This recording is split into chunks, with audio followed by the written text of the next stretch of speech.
Today's interview is with Brian Alfaro. Brian's a multifamily syndicator, so he talks about why he likes syndications, why he likes multifamily, and what he's up to in that space. But also, Brian owns two coffee shops, and I don't know about you guys, but I love coffee. So it was a really interesting interview for me to hear about how he started that business as well.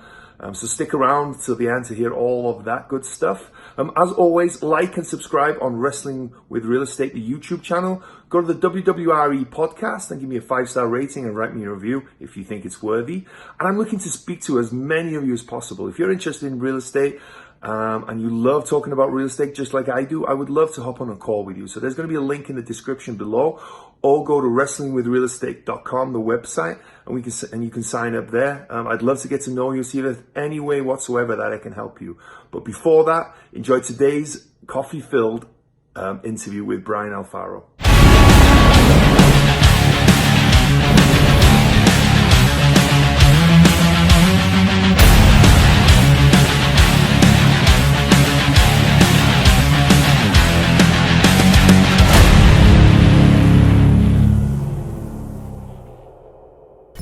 Hello and welcome to Wrestling with Real Estate, where we look to chokeslam all your real estate problems. I'm your host, former WWE wrestler and now Cirque du Soleil performer, and of course, multifamily real estate investor, Barri Griffiths. Now today we have Brian Alfaro on the call with us. Did I mess that up? I'm terrible. No, you're good. If you watch any of my previous episode, I'm constantly messing other people's names, but plenty of people have messed up my names over the years, so it's good. How are you doing today, man? How's everything with you? I'm doing great, Barry. It's a beautiful day here in Houston, so nothing to complain about.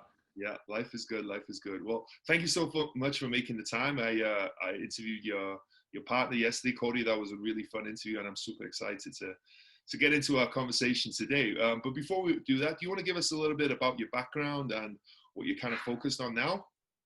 Yeah, absolutely. So my name's Brian. I'm 31 years old. So I like to say I'm not young anymore, but I'm also not quite old yet. Based here in Houston, Texas. And as you mentioned, my partner Cody and my other partner John, I'm a managing partner over at Blue Oak Capital. We're a private equity firm in Houston, Texas, looking to add value to other investors by acquiring multifamily assets.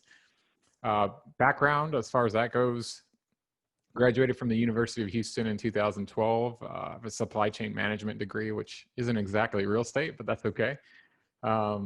Also, I spent most of my time, and what I also do is I'm in the hospitality industry. So I spent 15 years at a large national chain, just kind of honing my skills on the operation side and just learning to manage teams and deal with a growing operation, managing high volumes, things of that nature. And took some of those skills and decided to focus on real estate.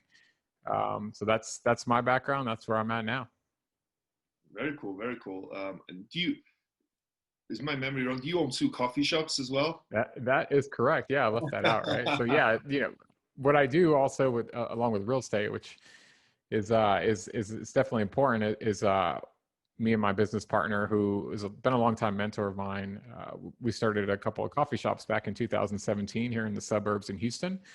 So that's been a great experience, starting something from scratch and dealing with all the challenges that come along with starting anything from scratch, whether it be a business, a podcast, a family, a YouTube channel, whatever it is. There's going to be headaches and challenges and head bumping and stuff like that happens. But we did that in 2017.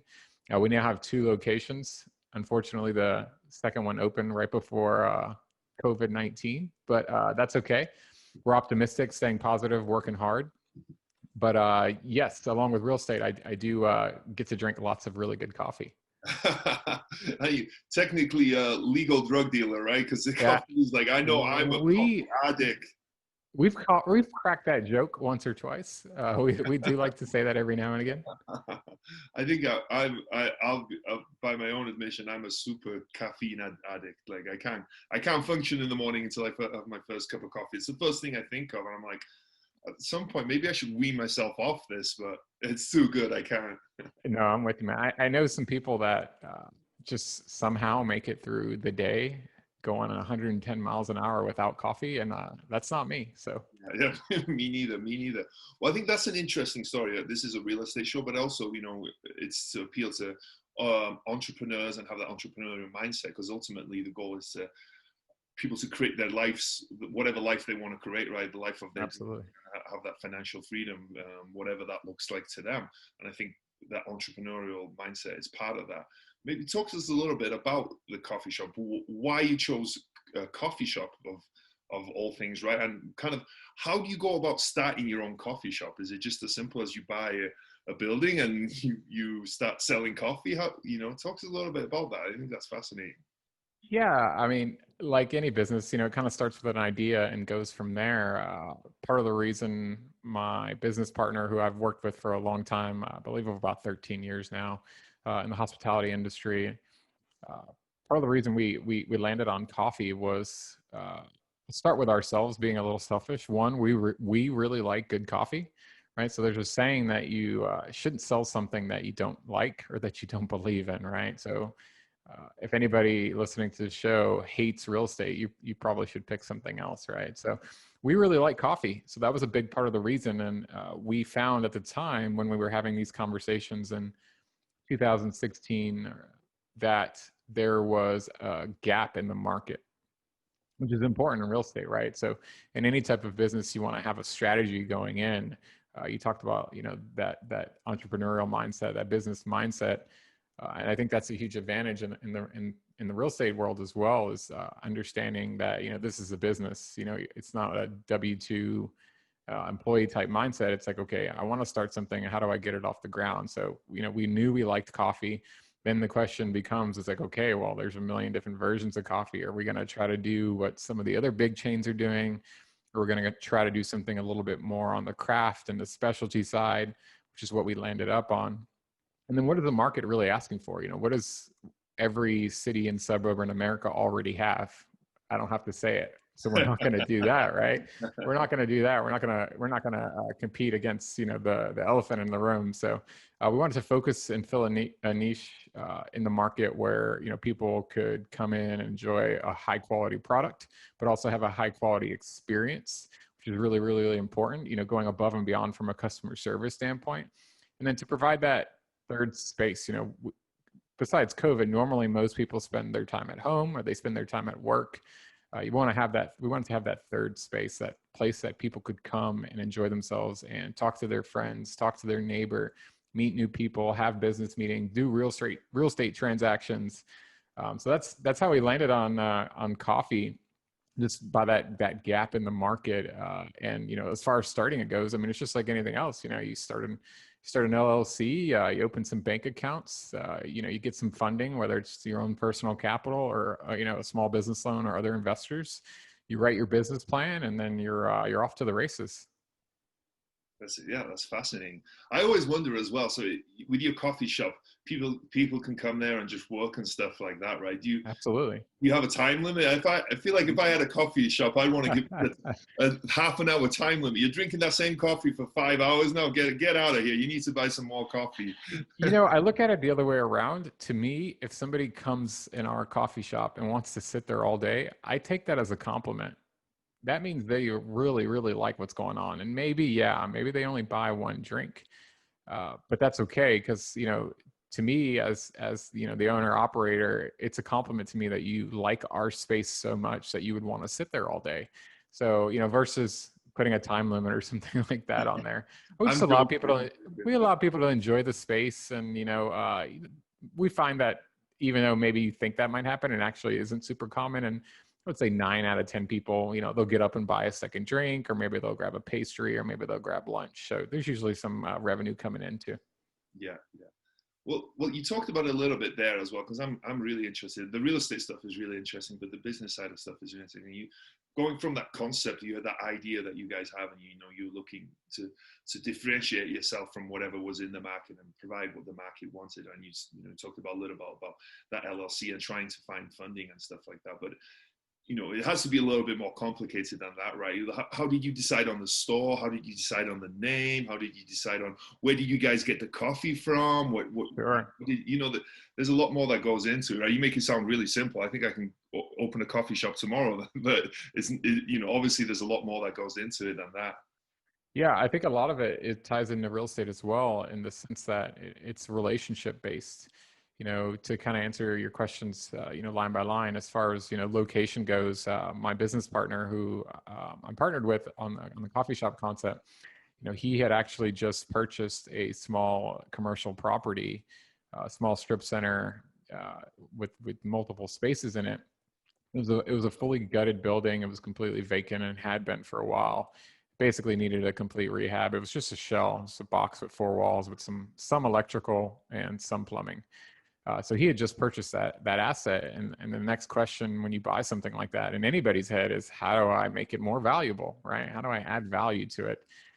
Not only for my own financial benefit, but our big thing too is, and it's the same mentality that we have on our multifamily, is how do we make the community a better place, right? How do we make this building that's on a main thoroughfare in the city, in the neighborhood that we're in, how do we make it an attractive destination for people, where people want to choose us over the competitor or over another place?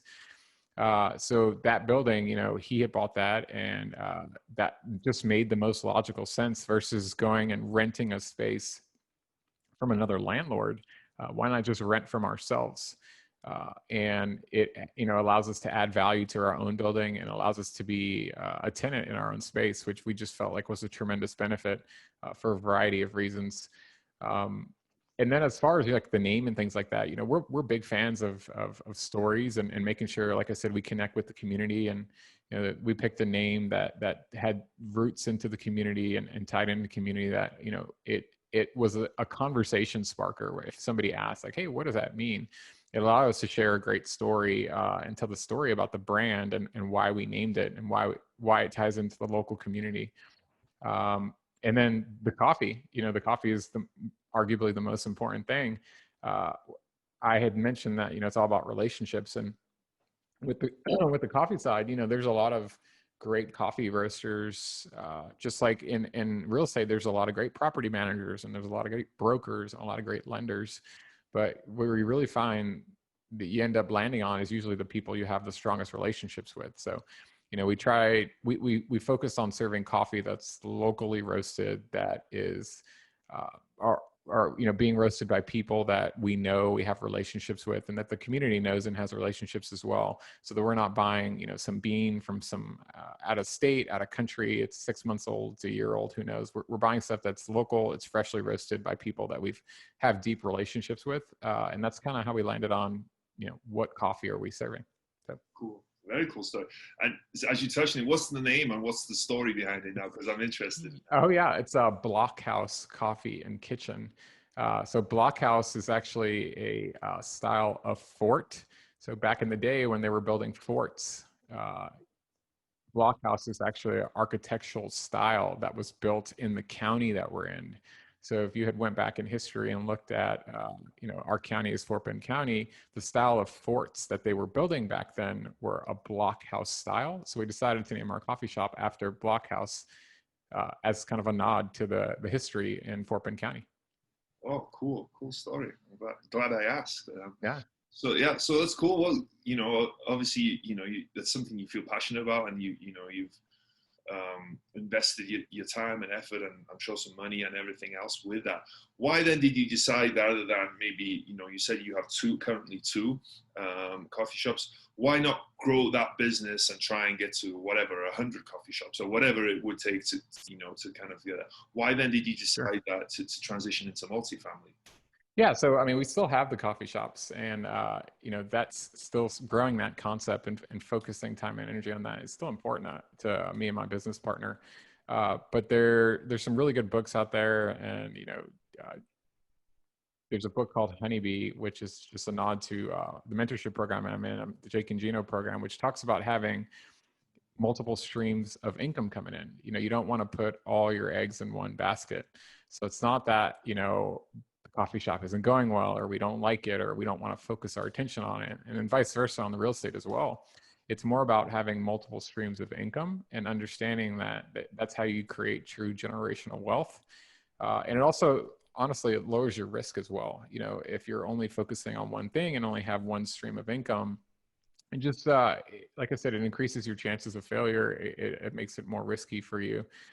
So starting real estate was more about creating that second stream of income for me, providing a little bit more security to my family, and just allowing me to, just my personal background, just the way I am. I love learning new things, and I also like a challenge. I remember having many conversations with my business partner when I was growing up with him. I would tell him like, hey, what can I do for you that would challenge me? And real estate was something that I don't really have a background in. Like my family, never really was not in the real estate business. I didn't really know anybody in the real estate business growing up. So I was like, what can I do that's different, that would be exciting, that would be fun, and I could see myself being passionate about and doing for, another 20, 30 years. And real estate was calling my name. And how did you find real estate of all the things? You said you were looking for another stream of income. There's a number of things that you can do, and I think that's a great point, actually.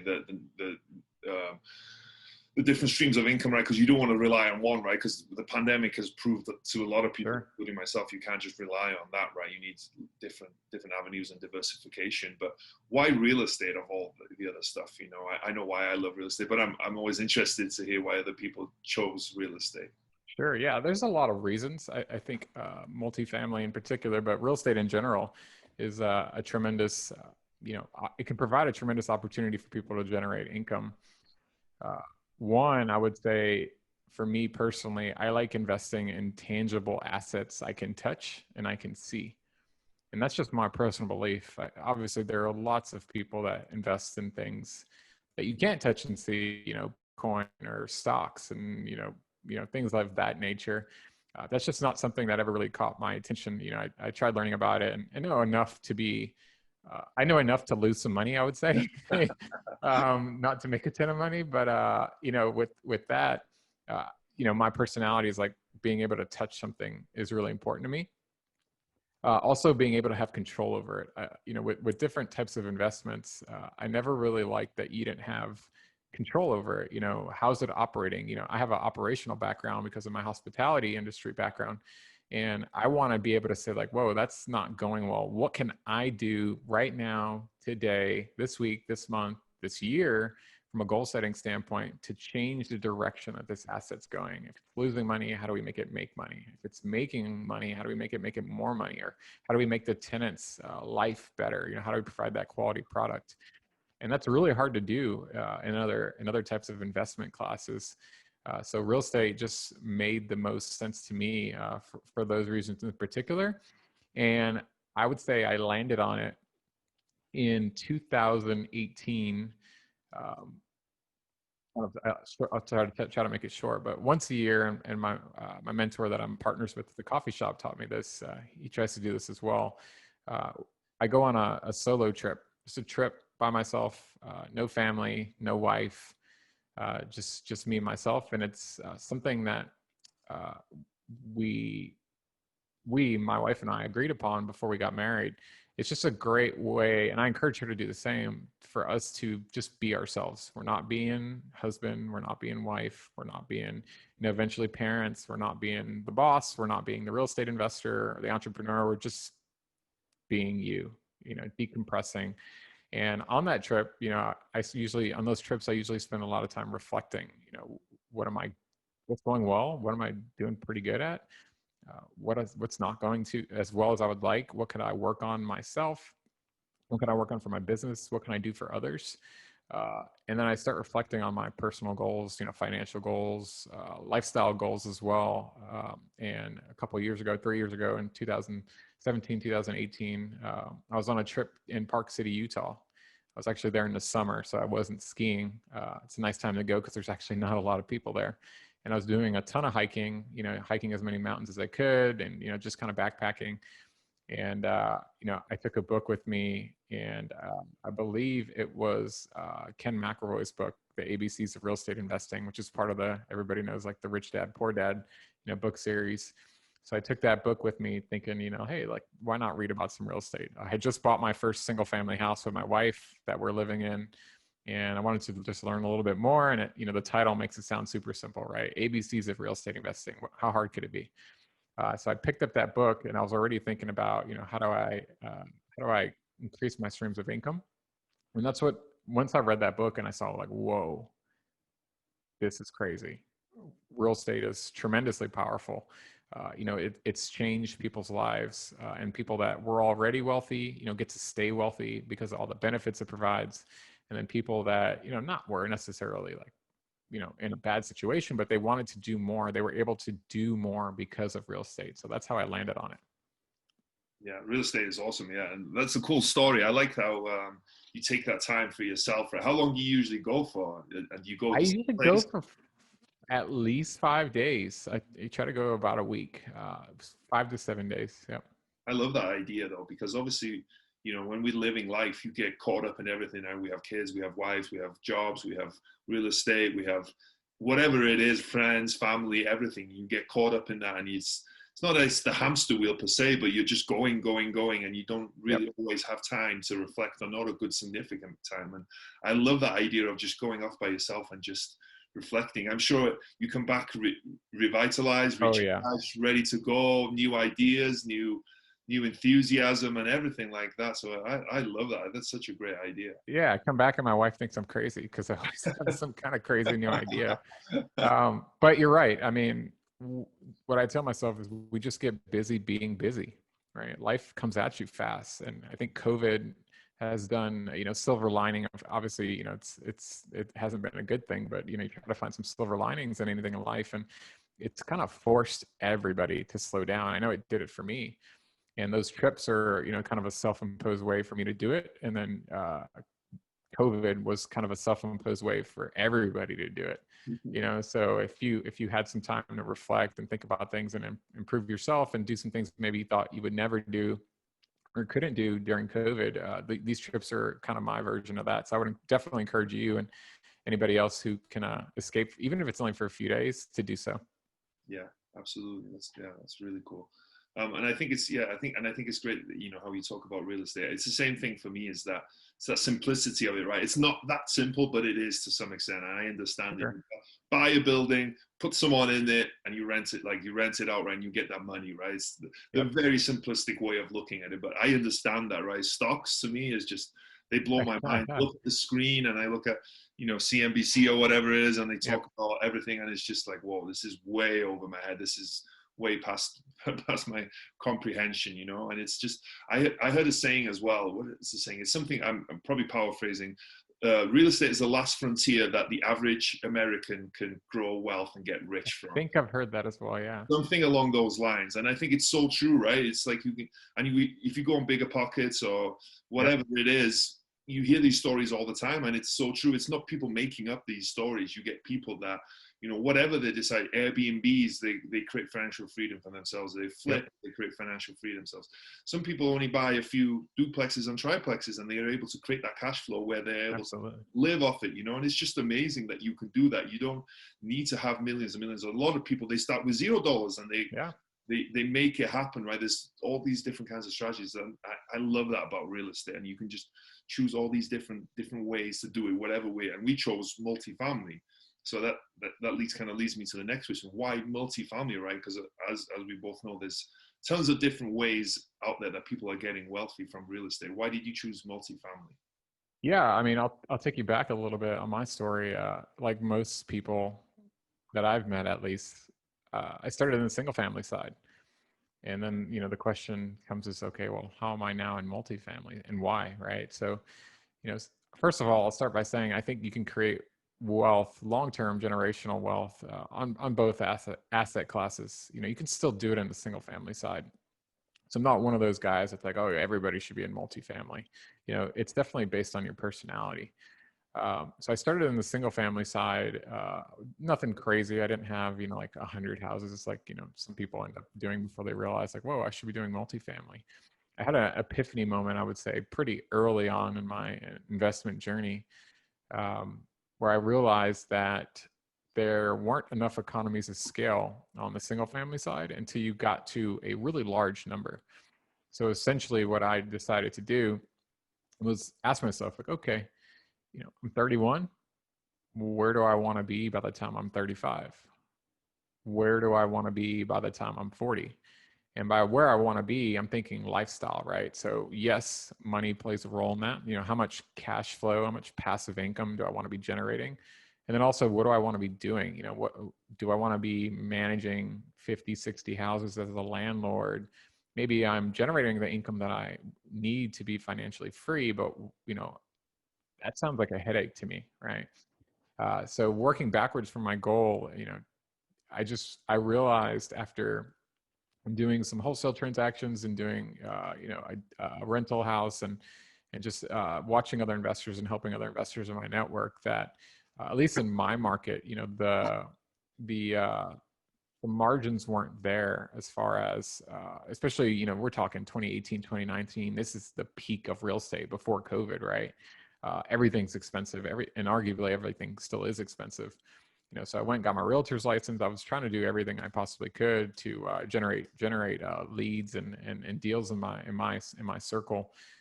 But just realizing, like I said, the average single family house in my area, you know, B class, not something that's going to be a tremendous headache, is, you know, cash flowing 150, $200 maybe.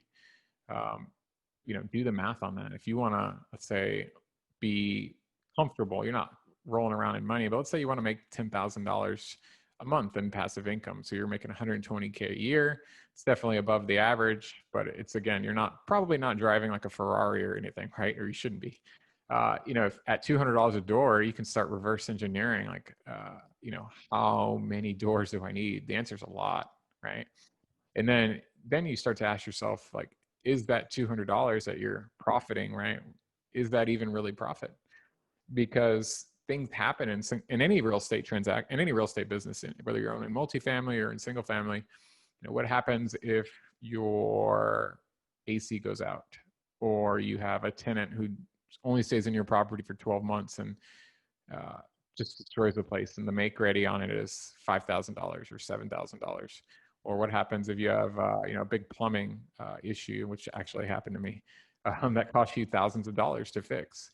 You know, you can kill 2, 3, 4, 5 years of cash flow with one big repair on a single family house. So in my opinion, you know, at least in my market in Houston, where a lot of investors are making money, is really on the equity side, because things are so rapidly appreciating in Texas in particular. You know, everybody wants to be in Dallas, Austin, Houston, you know, San Antonio, even some of the secondary and tertiary markets where you're really making your money on like the BRRRR strategy. You know, buy a house, you know, rehab it, rent it, refinance it, pull your cash out and as fast as you can, and just repeat off that. And even those were getting skinny back then. So, you know, having that moment, I would say late last year, early this year, I really started to ask myself, like, man, do I really want to keep burning the midnight oil, you know, for $150 a door, you know, knowing that it's going to take me X amount of doors, which is a really big number. It's like 50, 60 doors, I think, for my number. Or do I want to think bigger now? Do I want to, you know, crush limiting beliefs that, you know, in order to be in multifamily, you have to already be rich, you have to be super smart, you have to know the movers and the shakers. And, you know, those are all the really big limiting beliefs that most people have in multifamily, in real estate in general, why they can and can't do it. So instead of, you know, just frowning about it and going, oh man, this isn't going to work, I'm just going to, you know, stop doing this, it's too hard, it's going to take me too long, I just decided to focus on a different asset class after obviously doing a bunch of homework on what can get me there faster, and then what can check all those boxes that I was looking for in my personality, which was, you know, I wanted to run a business. You know, in a single family house, I guess you can call it a little business, but until you get to a larger scale, it's really hard to call it a business. Where an apartment complex, you know, a multifamily asset, if you've got, you know, 50, 75, 100, 125, 150, more than that, it's a business, right? There's people on payroll, there's salary, there's benefits being provided. You're, you know, providing multiple homes for families.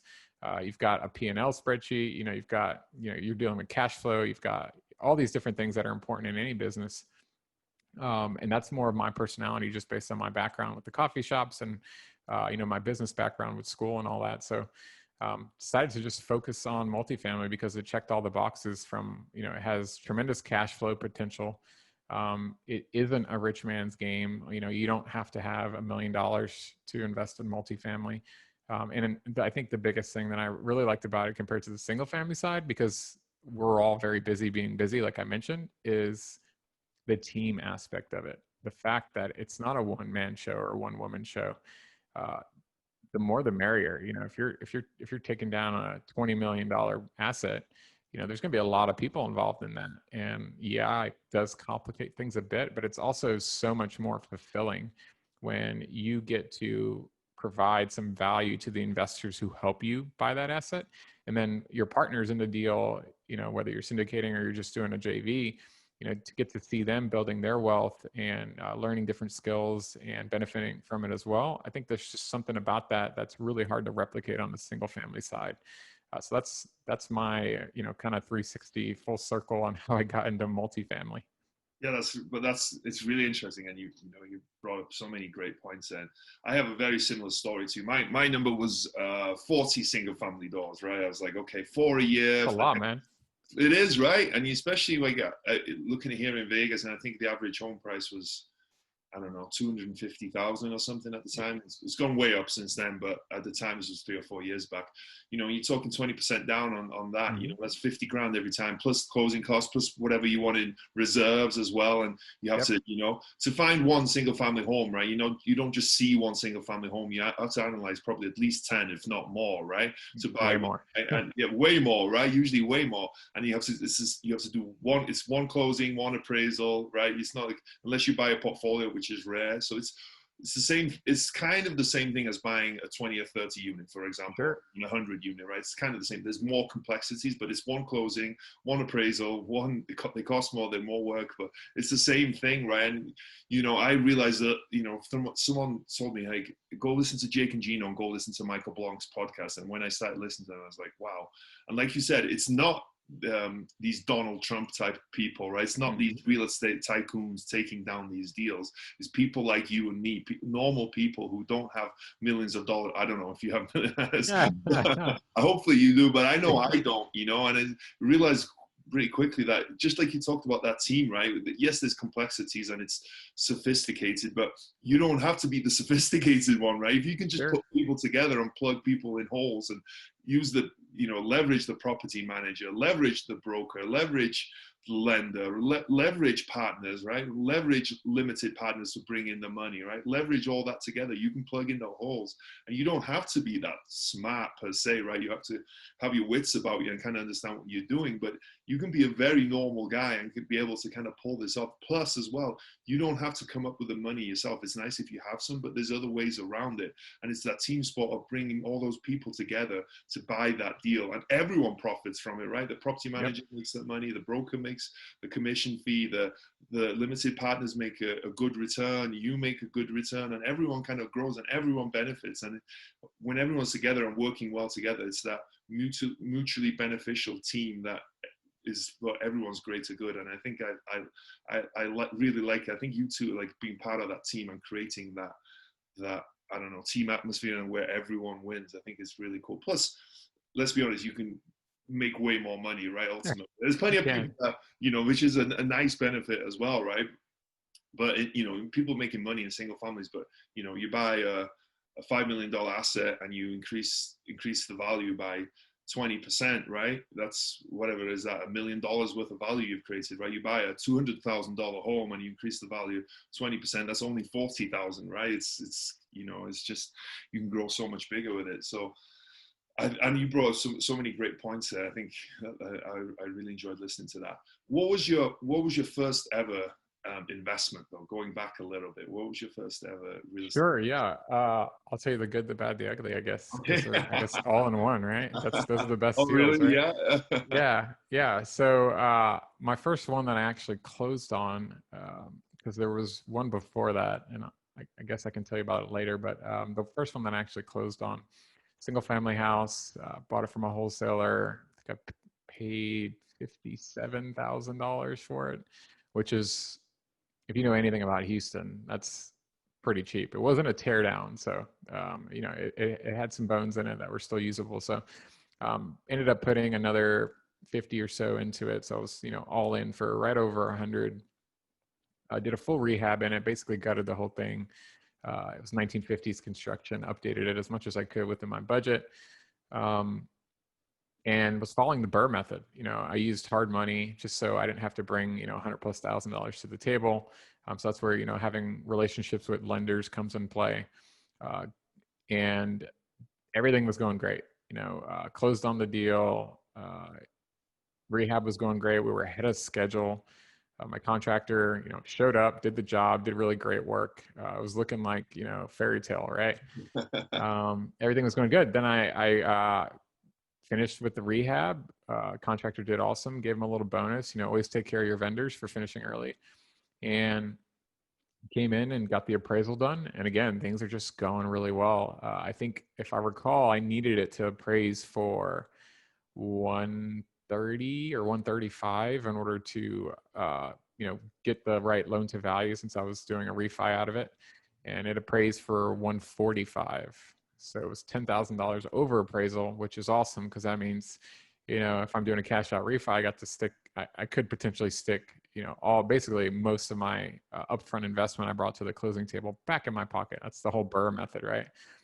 So yeah, it was going great. Got it leased up. Tenants loved it. I got over market rent just because I believe in doing a quality rehab. Not just putting lipstick on a pig. We like I said, we spent $50,000. So getting top of the market rent, especially in the area that it was in, definitely a C-class property. So it was going to cash flow great. I was going to make, the average here is $150 to $200. This one was making right over $300 for one door. So again, just going great. Now, it turned very quickly. So what happened is, this is, again, you don't know what you don't know. And from a due diligence standpoint, one of the things I didn't do was I didn't have a professional plumber come in and run their camera system through all the underground plumbing. Basically, what happened over the years was one of the trees in the backyard had grown roots through the sewer line that connects the house to the city sewer line that was in the backyard. So the roots grew through the pipe and essentially cracked the pipe. So there was a gap there, and there was a few areas of the home where like sludge was just coming out of the faucet. Not a pretty story, right? And some toilets weren't flushing and things like that. It wasn't a nightmare. I think it was in one of the restrooms. But obviously you can't, you gotta take care of it. You can't leave your tenant and be like, hey, just don't use that restroom. That's what part of being a good landlord. So long story short, after having multiple contractors come out there and give me bids, the repair ended up costing me right around $9,000, which, if you're doing the math, if, the thing makes $300 a month, what's that, $3,600 a year, it basically ate about 3 years of my profits, just like right out the door. Right. So this is the first month I put a tenant in the property, like I think 2 weeks after they moved in or something. So, I was already going through that process on the single family side and thinking like, man, this is a lot of work for one person. And it's very fulfilling to be able to take something that's been neglected and then to see it, what it is now, fully rehabbed. People love it. People are coming in and telling you how awesome of a job you did. That's a really great feeling. And that's one of the things on the single family side. It's very fulfilling to take something that's neglected and turn it around. But at the same time, like I was saying, it's a tremendous amount of work. It took me 6 months to find that deal, a deal that actually made sense. And that was just one house.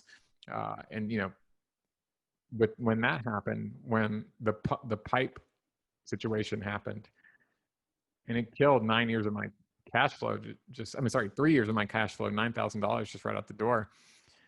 I knew that wouldn't happen again because I would get better. The next one, I wouldn't do that again. I'd get smarter, so due diligence would get better. But at the same time, it just reminded me that you're one move away in the single family side from really being in a tough situation. A tenant decides to leave, or you have to evict them. You have a roof that needs to be replaced, and you spend $5,000-$6,000. You have an HVAC or AC that goes out, and you spend, $3,000, $4,000, $5,000. Furnace goes out, or you have a big, water leak or foundation repair, or just any of the stuff that can happen. And I always like to say in real estate, like, how many thousands is it? When I ask people about repairs, because things are expensive, it's very rare that something costs you a couple $100 to repair in real estate. So, you know, when all that happened, Yeah, true. It's always in the thousands, right? It's it's never. always in the thousands, man. I always say, how many thousands is it, right? Yeah. So, you know, that was my first kind of all-encompassing uh, investment transaction where, you know, it was awesome. It was going well. I was excited. I had all the nerves that you normally feel when you're doing something for the first time. And then it got pretty bad, you know, when I was in that situation. It was really frustrating, and yeah, all that happened all within one property, and just kind of reminded me that, you know, real estate is a roller coaster. You know, you can go from having a deal to not having a deal, and it goes the other way around too. You know, seller might tell you like, "Hey, we're not interested in your offer," and then 3 weeks might pass, and you might get a phone call, and they're like ready to hop on your offer, right? So things change very fast in real estate, and I think that was part of the learning curve for me that it taught me. Uh, but it was definitely a cool story to be able to tell everybody that you can have kind of everything in one deal. And it's so true. It is a roller coaster, right? You can have a rental that's rented out and it's been a year since your tenant's in, and then out of blue, you get the call that whatever, there's a massive leak and you've got to repair all the ceilings in the second floor or something like that. It just comes out of nowhere, right? And Or fire or anything, yeah. yeah, exactly. Yeah, it just can come Yeah. out. But that's why, you know, when you go into real estate and, you know, you have to mentally prepare for this stuff, right? It's stuff that you've got to, you know, that's why people's why and the reason that they're in real estate is so important, right? If you're just in it to make a quick buck and that's the only reason, you know, you're probably not going to last too long, because Absolutely. you know, when times get tough, you know, it's that to make a few dollars isn't enough to keep you going through that, you know. So I think that's always interesting to kind of highlight that you've got to be prepared. And what I always tell myself is I would rather have these problems, whatever the problems are. It's almost a good problem to have, right? I don't want any problems, truthfully, but it's a good problem to have. I own this real estate.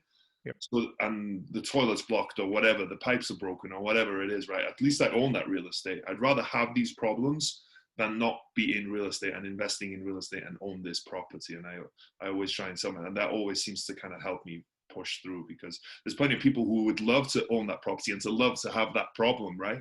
You know, you mean you own rental real estate and then you have these problems. There's plenty of people that would love to have that problem, and I think that's it. Absolutely. And that's where, you know, being a passive investor in multifamily or any other, you know, asset class, that's where you have the opportunity to either JV with somebody or, you know, be in a syndication, can be tremendously beneficial for people with that personality. Mm-hmm. You know, some people don't have the tolerance for the emotional roller coaster, the day-to-day operations. That's really what I'm describing. It's just the stuff you're dealing with day to day, you know, tenants, and people like to say tenants and toilets, right? It's kind of the saying in the industry. So, you know, investing passively, where of course you do your due diligence and you make sure that it's a good deal, make sure you're investing in, you know, with the right partners. You like the people first. You know, they always say invest with people you know, like, and trust. But when you invest passively, you know, you're getting your update, you know, once a month. You have the opportunity to speak to the, you know, the general partners or the sponsors if you have any other additional questions. And then ideally, you know, you're investing with people that know what they're doing and that have a good track record and can prove that, you know, they know how to operate the property, and you're enjoying the benefits of cash flow, the tax benefits. And, you know, when the property has a you know, a capital event, whether it's a refinance or a actual sale, you get your money back and then some. But if you like riding, some people like riding the roller coaster, and that's okay. I mean, that is part of the fun. Yeah. And if you're that person, you know, definitely being active, whether you're in the single family side or you're wholesaling or you're trying to flip houses or you're, you know, on the active side of multifamily, it's definitely you got to have thick skin for sure. Yeah, yeah, but it's so true about, you know, back to the passive side of things that you talked about. It really is quite incredible, you know, when you think about what you're capable of. You buy, if we talk about what we're doing, multifamily, a large apartment complex, right? There's no way in hell, for the most part, most people can afford to take down a $40 million property by themselves, right? But when you take part in the syndication, you own a small part of that, but you're insulated. But technically, you own all of it, right? You don't own it by yourself, but you get the benefits of all of that, right?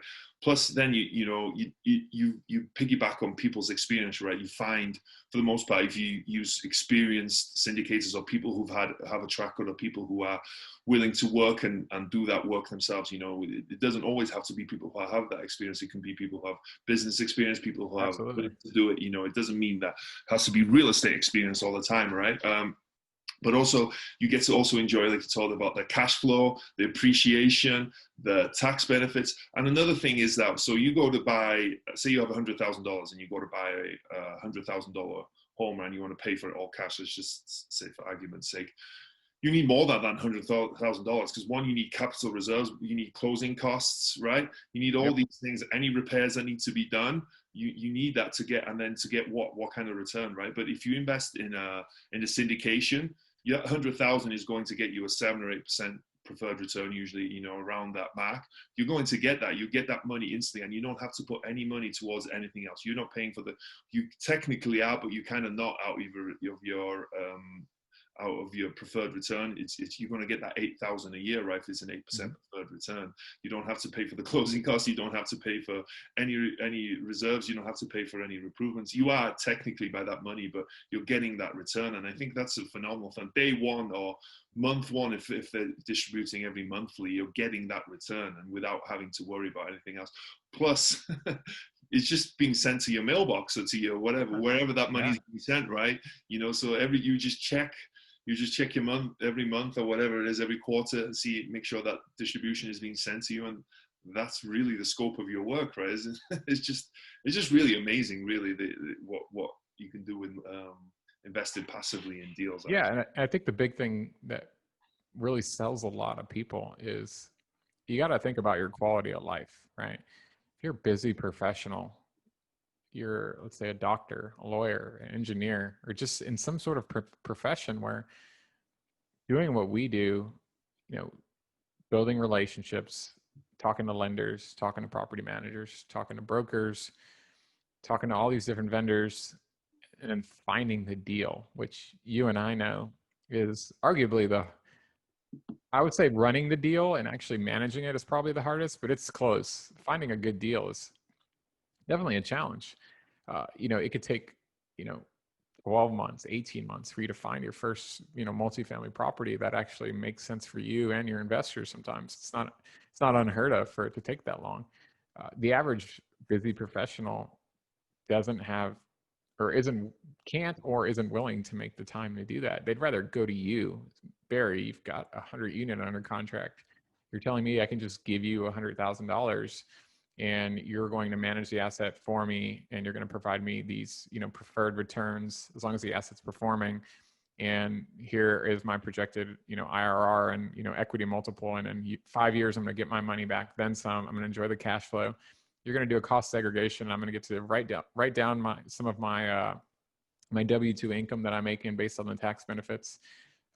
That's a quality of life thing. You're not dealing with all the headaches that I was just mentioning previously, and you're getting to really ultimately really just enjoy all the benefits that come along with investing in real estate. And I think that's the huge upsell with investing passively is that big quality of life piece for busy professionals.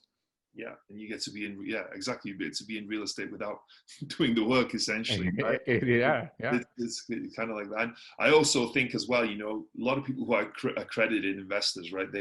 Doctors, dentists, lawyers, whatever, right? They're good at being doctors. They're good at being dentists. They're good at being lawyers, right? So they should, not who am I to give them advice, but I always think that they should stick to what they know and what they're good at, right? Rather than them trying to buy a single family home and spending the weekends trying to fix it up and doing whatever it is with that, right? Or buying a 20 unit apartment complex, and, they're trying to find the property managers, and, they're trying to do all this work. Focus on what makes you that money, right? Focus on what you're good at, and then invest passively in the other deals and let other people grow that money for you. And I think passively invested and being a limited partner lends itself very well to those kind of people, because they don't, if you're a lawyer, a doctor or whatever, what do you have time to do all these other stuff, right? You vet the syndicators, you vet the deal up front, and then after that you just sit back and let those people take care of your money for you, right? And it's just, I think they should just focus on what makes them the money, right? That's my opinion. Yeah, especially if you have a high income. I mean, ask yourself, how many jobs, let's say you make $250,000 a year, let's say you make $250,000 a year, how many other jobs are going to pay you that? So, your point about focusing on that and using that cash if you can, being disciplined to, instead of spending a majority of that, take as much of it as you can and continue to invest passively in these deals. And what's going to happen is you're going to start to have a snowball effect over time. If you put $100,000 in a deal, let's say once a year, or, maybe do two $50,000 deals or whatever. Yeah, it's only $8,000 to $10,000 in cash flow, which is small compared to your $250,000, but you're also getting to write off your taxes. And then at the sale of the event, ideally you would double your money, and that's usually the goal within 5 to 7 years. So now you have $200,000, and you go take that $200, and it's almost you're in Vegas. You double down, right? You just put it all in, right? Because you're investing, and you're investing passively, and ideally you wouldn't need that money anyway because you have such a high income, and that $200,000 can start to snowball and become $400,000, and before you know it, you get what's people like to talk about, like the velocity of money. It's like a snowball that starts to build. And if you have a long-term, and by long-term, I mean, 5 to 10 years goal of, being financially free, which is a term real estate investors use, you can easily take $100,000 to $200,000, invest in these deals, let it start to snowball over time, and just keep doing 1 or 2 deals a year. And before you know it, maybe you're not making $250,000 a year in cash flow, but maybe you're making 150, or something, which is still plenty comfortable to live on. It's probably about the same that you're making after you're paying taxes anyway on that 250, because your taxes are so high at that type of income bracket. And this is passive, so it's taxed much differently. So you could still have a very nice lifestyle and eventually get to that financial freedom. But your point about you're not going to stop being whatever you're doing, making a couple $100,000 a year, jump into real estate, and year 2, year 1 be making that same $200,000. It just it doesn't really work that way. Real estate is a get rich slow game. That's what we like to say. So that's a great piece of advice, I would say, from you to your listeners. Yeah, well, you too as well. Yeah, that makes a lot of sense. And I think that's a great point as well about the taxes that probably doesn't get talked about enough, right? And people maybe don't want to, because it varies from person to taxes. So Sure. It's hard to make a blanket statement. But a lot of times with the cost segregation, as you talked about in multifamily real estate, there's a good chance you might pay no taxes whatsoever on that money that you make, or very little, right? If you make 100,000 as a passive investor in a deal, you're going to pay very little taxes on that because of what they call the cost segregation, right? Which is something that usually is only done on bigger multifamily deals where they go and individualize each item, right? Because the light bulb is going to depreciate at a different rate to the floors, to the walls, and everything. So you're able to move that depreciation forward and get that money back quicker. And it's really quite incredible, the power of that as well. And it's that tax benefit is just a huge benefit that maybe doesn't always get talked about enough in real estate. Yeah, it's arguably the biggest benefit, especially if you're a busy professional making a lot of money. Anything you can do to lower your taxable income, your adjusted gross income is tremendously powerful. And, you don't get those types of benefits in the stock market, so being able to invest passively, be hands off, get the benefits of multifamily real estate and real estate in general, and to get the benefits of the cost segregation, which is exactly what you just said, essentially using accelerated depreciation to depreciate things faster, so that all the investors invested in the deal get to take a little piece of their pie and write that off against their personal income and their financials. Obviously, disclaimer, always talk to your CPA and make sure you're talking to your sponsor and all that stuff about the way it works for your potential situation. But when we talk to passive investors, one of the big things that they're always most excited about is, being able to take advantage of those tax benefits for sure. Yeah, me and Brian are not tax professionals. This is just a conversation for fun. Coffee and real estate, please, wrestling. Yeah, please don't come after us for anything. We're just talking BS here. We're just having a fun conversation. So this is not legal advice. Blah blah blah blah blah blah. Don't send your lawyers after us. So you mentioned that you partnered with Cody and John, right? Yep. Partnership is huge in real estate. I think it's a way to get so much further, right? It's not 1 + 1 = 2. It's 1 + 1 = 5 or 6 or 10 or whatever. You get so much further with partnerships, I feel like. How do you find those guys, and how do you being a partnership is you always hear it, and I always say it's like marriage, right? You always want to make sure you marry the wrong person, the right person. Sorry, not the wrong person. That was a Freudian slip about my life there, maybe if my wife's watching. But you want to make sure you're partnering up with the right people. How did you find them? How did you know that they were a good fit for you? Yeah, absolutely. So I would say, Cody and John are my business partners at Blue Oak Capital. And I first met John during COVID, actually. I think this is the very beginning, or maybe right before, but it was early this year. And we were both on the same multifamily educational webinar. So it's a big webinar being hosted by, really big syndicator, Neil Bawa, who I'm sure everybody knows, the mad scientist, right? There were hundreds of people there. And we were just, it's COVID, so we're not able to network like we normally would. We're having to get very creative, which, has been fun. There's definitely been some great relationships that have been built over the past few months during this. But, so I put my information in like the chat box. I'm like, hey, this is Brian. I'm in Houston. Here's my contact information. I want to be in, I want to meet other people that are here that are interested in Houston. Let's talk. That's essentially what happened. And I think John ended up doing the same thing. So we ended up sending each other a message. I can't remember who initiated it, if either I emailed him or he emailed me, but and we just got on a one-on-one Zoom FaceTime call just to, make sure he's not crazy. And then for him to make sure I'm not crazy. And if you get John on the show, he'll like to tell you, he's a big fan of background checks. So okay. He likes to do background checks on people before he, gets too close to them.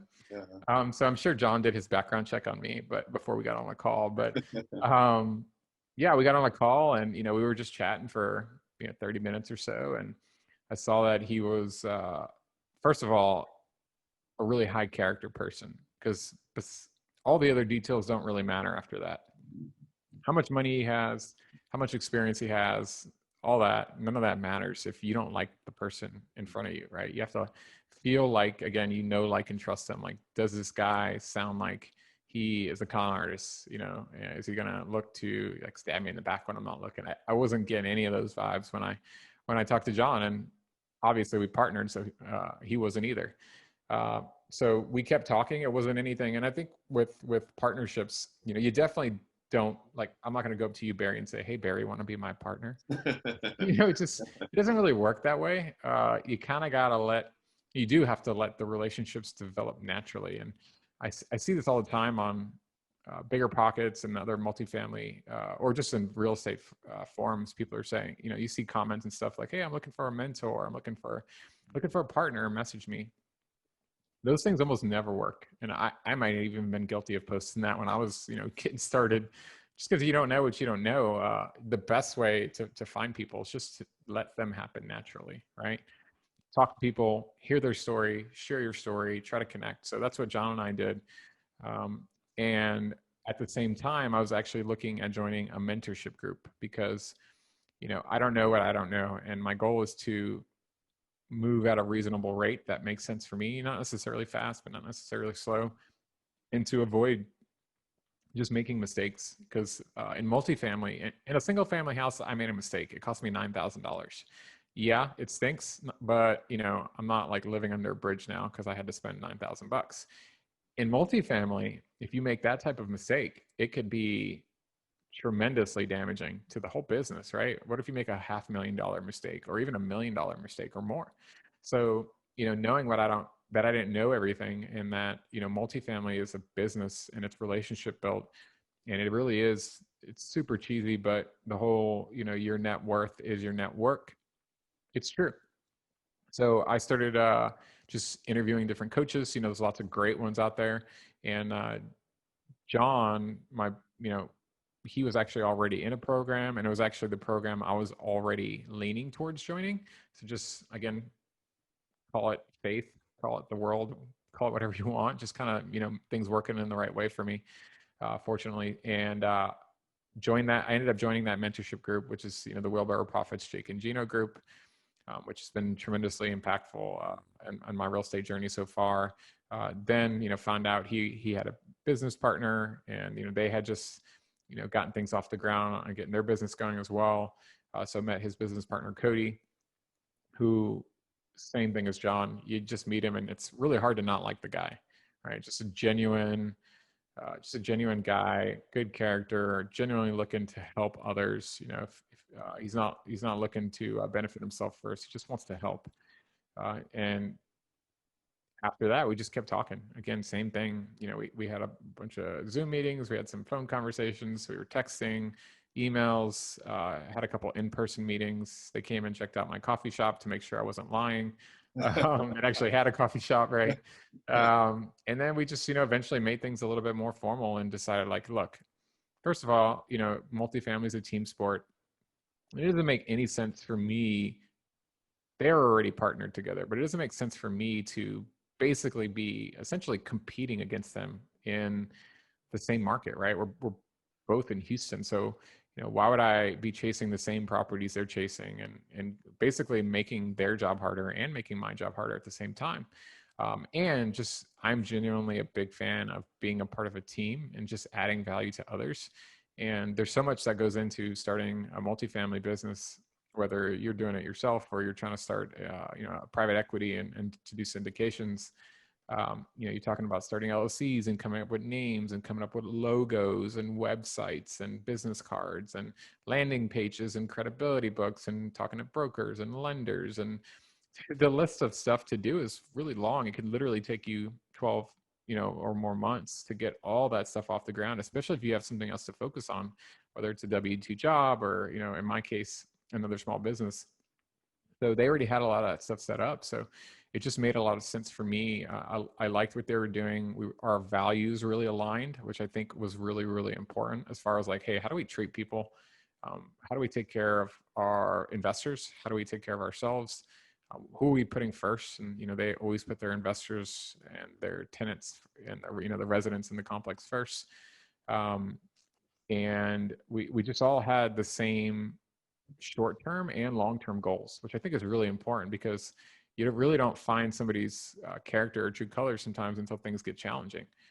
And, what if we find a property, we buy it, it goes great, and in 3 years, I want to sell it, and then Cody wants to sell it at 5, and then John wants to hold it forever.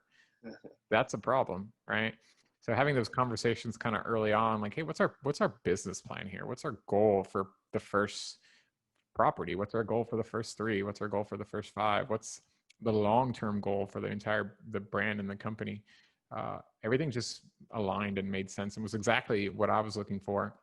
And then vice versa, they did a lot of this work and just needed somebody else to come in and really add some value to some areas that they just needed help on. They're both great guys with awesome families, with kids and a wife and have jobs as well. And with my flexibility with my small business, and my wife and I don't have any kids yet, hoping soon, but we don't have any kids yet. I just had a little bit more flexibility. So adding value to them in that way. And that was a big pitch. That was kind of how things came together, was, let the relationship form naturally, show them what I can offer. Don't, tell them what I can offer as well. Like, hey, genuinely, here's what I'm good at. Cause I hear this and I see this from, not that I'm some seasoned, super experienced investor, but I see this from like, new people. They like to come up to investors and say, what can I do for you?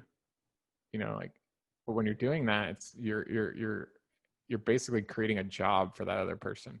Like, I'm busy. Like, I'm trying to buy apartment complexes. I'm talking to investors on the phone left and right. You know, we're doing all this and all that to try to add value to our residents. And like, I'm not going to stop and think about what you can do for me.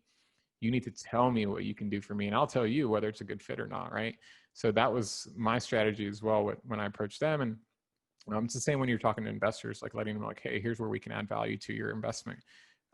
Here's where we can help you accomplish your investment goals, and they'll know whether it makes sense or not. So that's kind of how everything formed, and you know, that's how I joined the Blue Oak family. Great story. There's, you know, so much stuff in there about, you know, having similar values, right? It doesn't mean that you have to support the same sports team or like be the same person, but you have to have the same values and be kind of have a lot of an alignment, right? Be kind of similar people as well, right? It doesn't mean that, you know, they both like underwriting or you both like raising capital. That doesn't mean that. It just means that, you know, you can get along to some extent, right? Because it is a marriage, and you guys are going to be spending a lot of time together. You're going to be making a lot of decisions together. You're going to be doing a lot of things together. So you guys better get along to some extent, right? It doesn't have to be best friends in the world, but you have to definitely get along and have similar values. So I think that's a really important point to bring up when thinking about partnerships.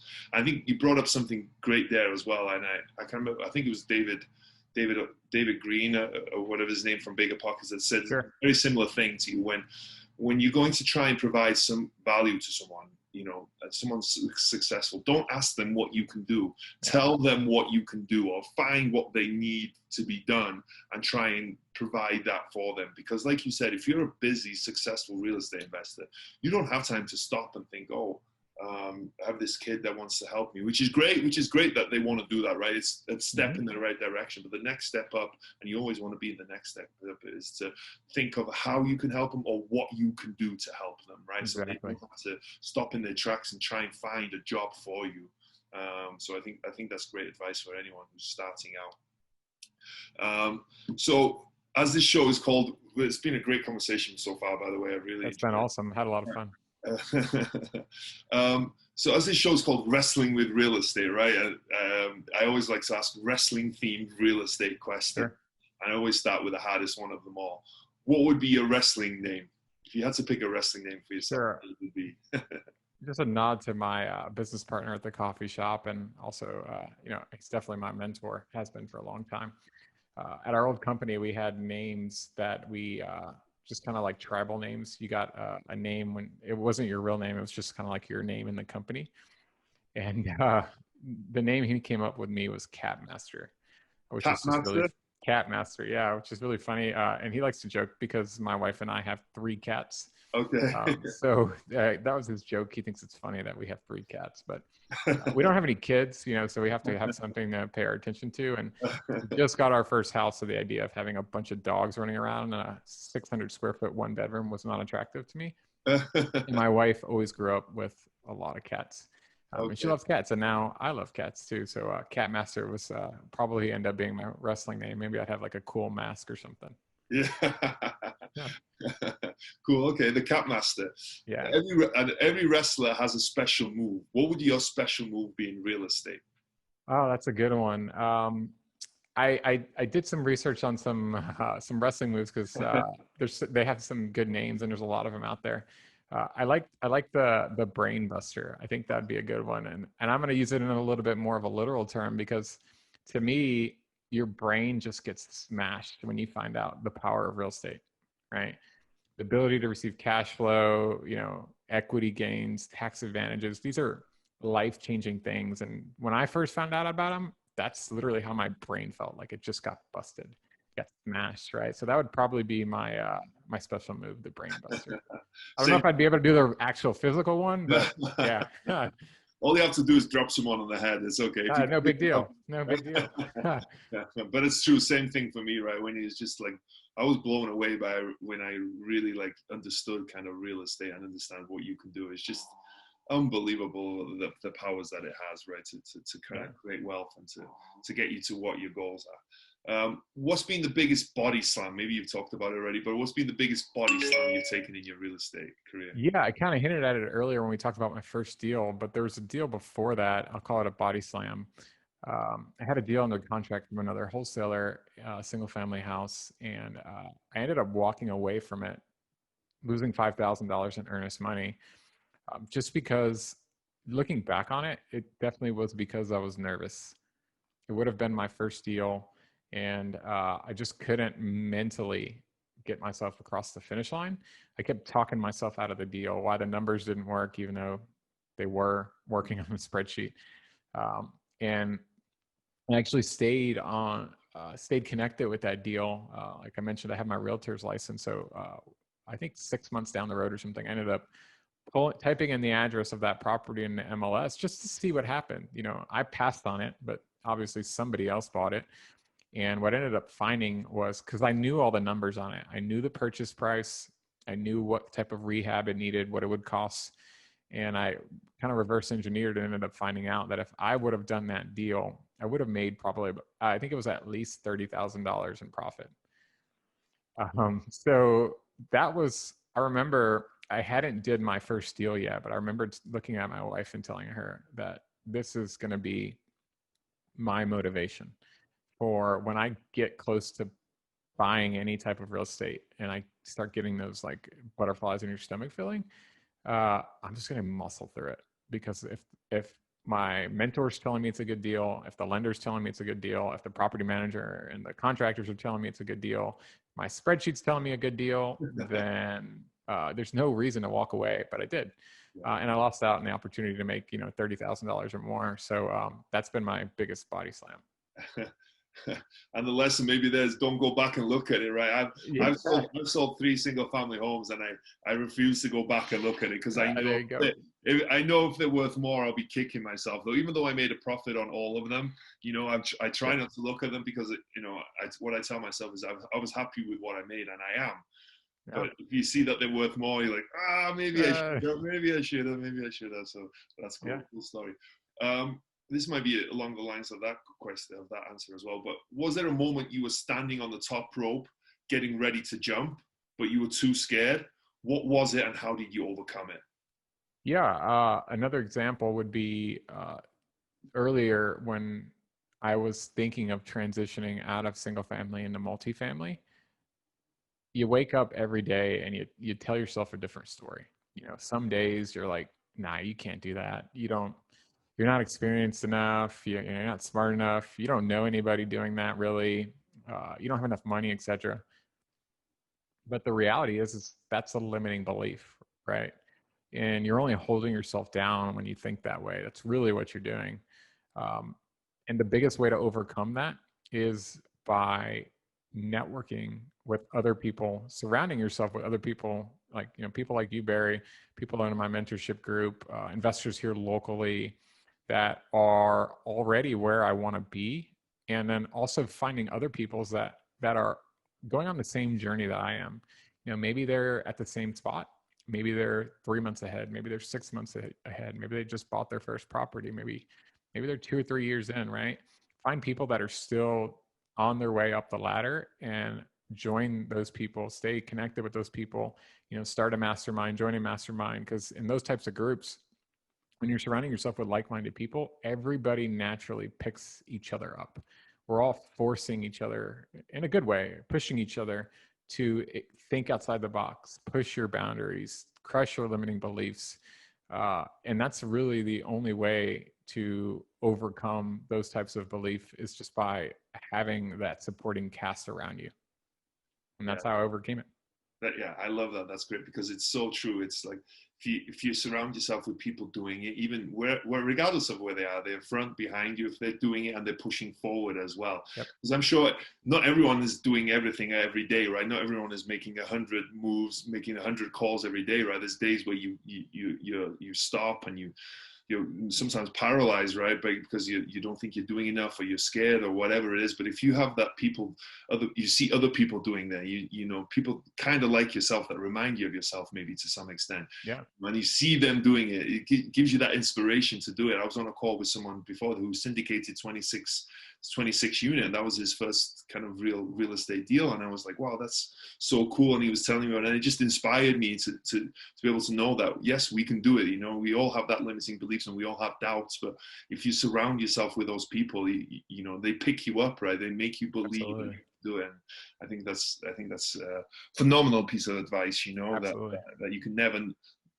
you never get tired of hearing, right? You know, surround yourself with good, successful people. That's cool. Well, hey man, this has been, like, I think we've been, I don't know, an hour. I don't have the timer or whatever, but it's flown by. It's been a really awesome interview and a really fantastic conversation. I've loved every second of it. But before we go, can you tell the people out there, if people want to reach out and hear more about what you and your partners are doing, and just what about you personally, maybe they want to find out where your coffee shop is, how can they get a hold of you? Yeah, you can find us on all the social media streams. If you're on Facebook or LinkedIn, just look up Blue Oak Capital. I'm also on LinkedIn, Brian, Brian, Alfaro, Alfaro. You can email me directly at brian@blueoakinvest with an S at the end.com.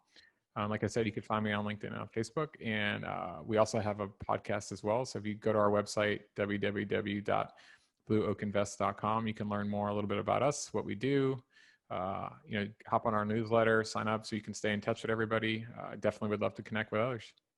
Cool. Very cool. What's the addresses of your coffee shop? So anyone we're not going to go that far. You can look that up. Just reach out to me and we can, I'd definitely be happy to share that. Okay, cool.